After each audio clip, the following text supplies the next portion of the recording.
তো স্টুডেন্টস আজকে অফিসার আসবে চেক করার জন্য। Okay sir. তো তোমাদের মধ্যে যে পড়াশোনা সবচেয়ে ভালো সে সামনে আসো। কি রে হৃদয়, তুই কেন? স্যার আমিও পড়াশোনায় ভালো। আচ্ছা বল হোয়াট মানে কি? গাধার মতো প্রশ্ন করলে উত্তর দিব কি? এইটাই পড়াশোনা করিস তাই না? যা পিছনে। এই জিদনি, অফিসার আসলে সুন্দর করে উত্তর দিস। আচ্ছা স্যার। তো students good morning. Good morning teacher. এই তুমি দাঁড়াও। নাম কি?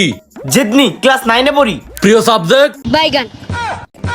আরে বাইগন না, ওটা বিজ্ঞান। ও আমি বসি, তোমরা একটু পড়ো। স্যার আসি। আরে রুমের ভিতরে তো ঢুকে গেছো, এখন আবার কুলের উপরে এসে বসো। ও আচ্ছা আরে আচ্ছা। আরে কি করতেছো, কি করতেছো? গাধার বাচ্চাটা কি করতেছে এগুলা? আরে বিয়াদব, যাও সিটে বসো। স্যার আপনি অনেক প্রশ্ন করেছেন, এখন আমি একটা প্রশ্ন করি। হ্যাঁ করো করো। স্যার আপনার মাথায় ক্যাপ কেন? আরে ক্যাপ এমনি, মানে তেমন কিছু না। কি মানে করছেন? দাঁড়ান আমি দেখতেছি। টাকলা স্যার, টাকলা স্যার। আমি এখান থেকে ভাগি।